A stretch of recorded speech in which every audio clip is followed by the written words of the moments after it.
انشاءاللہ العزیز ہماری نئی اور نوجوان نسل کے اندر اس چیز کو جاگزی کر دیا جائے تو کوئی وجہ نہیں ہے کہ یہاں پہ سلطان صلاح الدین ایوبی جیسے لوگ موجود ہیں اور وہ افکار علامہ محمد اقبال علیہ رحمہ ان کے افکار کو سمجھتے ہوئے انشاءاللہ العزیز پاکستان کو اور پوری ملت اسلامیہ کو اس گرداب میں سے نکال سکتے ہیں۔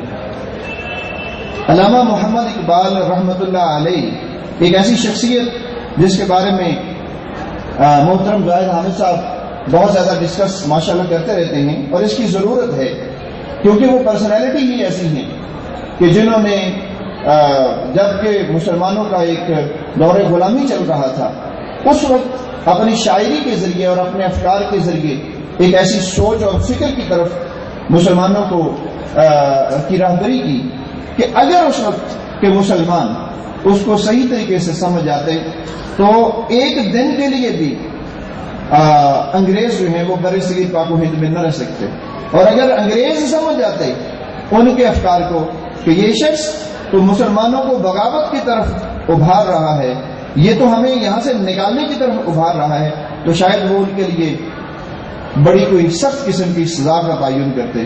بہرحال میں بہت زیادہ شکر گزار ہوں محترم زاہد حامد صاحب کا اور ان کی ٹیم کا اور تمام معزز مہمانان کا کہ وہ اپنی مصروفیات کو چھوڑ کر اس بہترین پروگرام کو سننے کے لیے یہاں پہ تشریف لائے۔ بہت شکریہ۔ Thank you very much, Farooq sir. Now, without any delay, I would like to invite our guest speaker, Zahid Hamid sir. Please welcome, as you do always.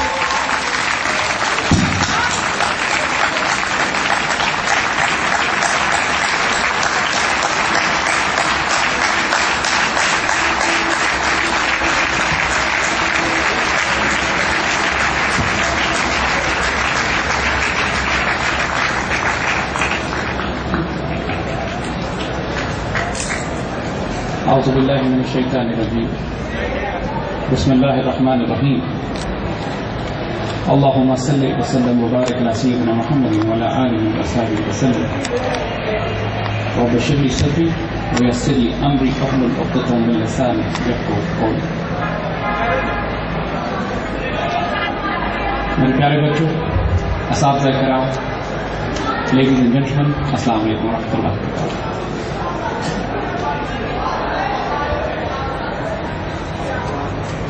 ہم سے یہ سوال اکثر کیا جاتا ہے کہ پاکستان کا مستقبل کیا ہے، اور یقین کیجئے کہ ہم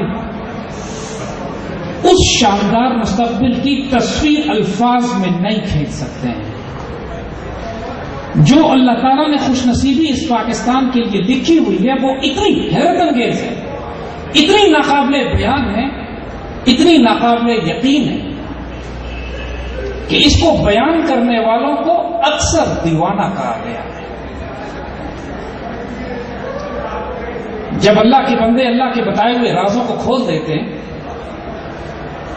تو اپنے وقت کے جاہل انہیں دیوانہ ہی کہتے ہیں۔ جب ایک اللہ کے فقیر اور درویش نے 1930 میں یہ اعلان کیا کہ ہم اس بر اعظم میں حصہ نکال کر ایک سلطنت، ایک سرزمین مسلمانوں کی قائم کریں گے، تو اس وقت بھی بہت سے لوگ اس پر صرف ہنستے تھے۔ جب علامہ اقبال نے اپنا یہ خواب سنایا الہ آباد کے اس ایڈریس میں کہ اب ہم انگریزوں کے ساتھ، انگریزوں کی غلامی میں ہندوؤں کے ساتھ مل کر آزاد، اگر ہندوستان کو انگریز چھوڑ کر بھی چلے جاتے ہیں تو اس حکمرانی میں، اس ریاست میں ہم حکومت میں سے حصہ نہیں نکالیں گے بلکہ بر اعظم کاٹ کے اپنے لیے ایک الگ ملک بنائیں گے۔ تو اب ذرا تھوڑا سا ماضی میں جا کے دیکھیے کہ کس قدر ناقابل یقین خواب تھا۔ خلافت موومنٹ کو تباہ ہوئے چند سال گزرے تھے۔ مسلمانوں کا وہ مرکز جو 1400 سال سے قائم تھا، مسلمانوں کی spiritual, religious, political centre of gravity, اس کو انگریزوں نے تباہ کر دیا تھا۔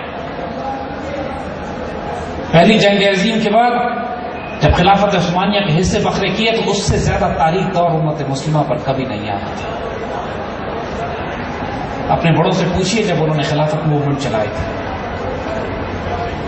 جب انہوں نے اپنا دل، جگر، جان سب کچھ قربان کر دیا تھا خلافت کو احیا کرنے پر، انگریزوں کے خلاف ایک کے بعد ایک بغاوت کی تحریکیں پیدا ہو رہی تھی. کبھی ترک موالات تھا کہ انگریزوں کے سارے خطابات واپس کر دو, کبھی ہجرت تحریک تھی, کبھی ہجرت کر کے افغانستان چلے جاؤ, کبھی تصادم کا راستہ اختیار کیا گیا, کبھی خلافت موومنٹ چلائی گئی. لیکن یہ تمام جب چند سالوں کے اندر ہی ناکام ہوتے چلے گئے, اس وقت مسلمانوں کی مایوسی کا اندازہ کیجیے. جب مسدس حالی میں حالی روتے ہیں لٹرلی اللہ کے رسول صلی اللہ علیہ وسلم کے آگے درخواست پیش کر کے, اے خاصان رسول وقت دعا ہے, امت پہ تری عجب وقت پڑا ہے.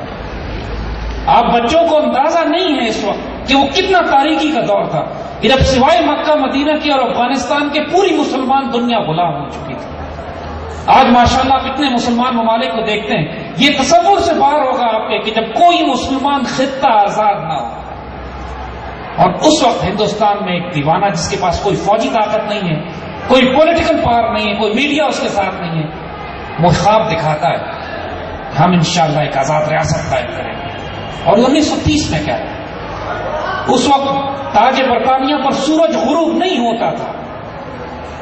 ایک طرف جاپان سے لے کر افریقہ تک اس کی حکومت پھیلی ہوئی تھی.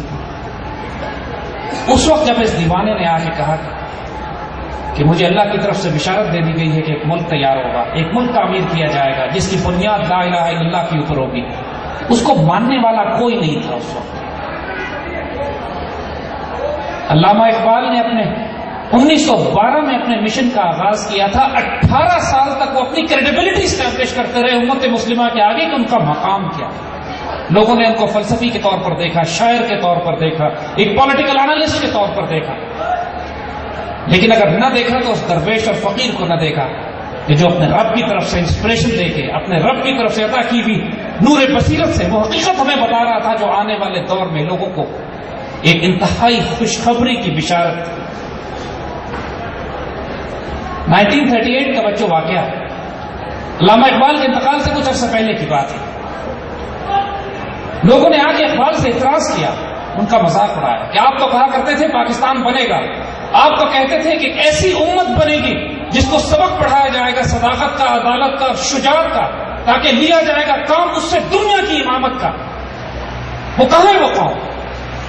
آپ تو وعدہ کیا کرتے تھے کہ نگاہ بلند, سخن دل نواز اور جاں پرسوز قیادت آئے گی. کہاں ہے وہ قیادت؟ آپ تو وعدہ کیا کرتے تھے کہ خدا بندے سے خود پوچھے گا بتا تیری رضا کیا ہے. کہاں ہے وہ وعدہ, کہاں ہے وہ رضا؟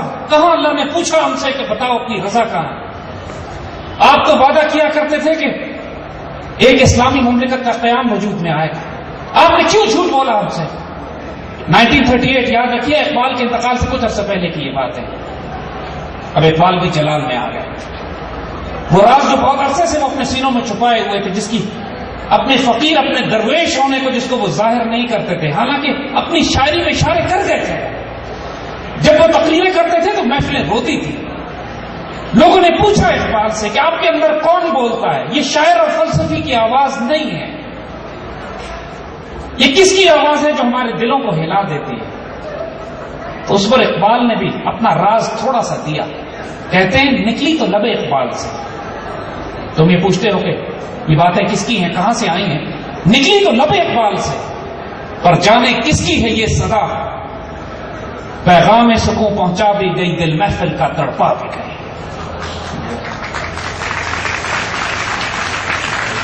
لوگوں نے اقبال سے پوچھا کہ آپ کون ہیں, اپنی حقیقت سے ہمیں تعارف تو کرائیے.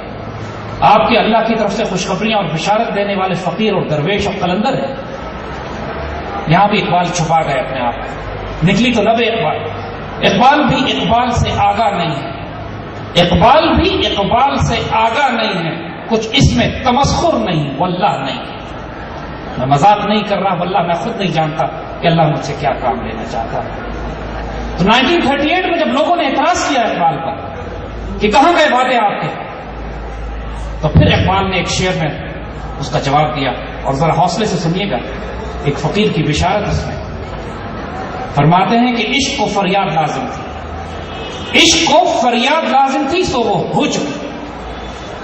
اب ذرا دل تھام کے فریاد کی تاثیر دیکھ. اب دیکھو تو صحیح ہوتا کیا ہے ہمارے ساتھ. میرے بچوں, 1940 کی ریزولوشن کوئی ریزولوشن نہیں تھی آپ کے اسی شہر لاہور میں. یہ اقبال کے اس شعر کی تصدیق تھی کہ خودی کو کر بلند اتنا کہ ہر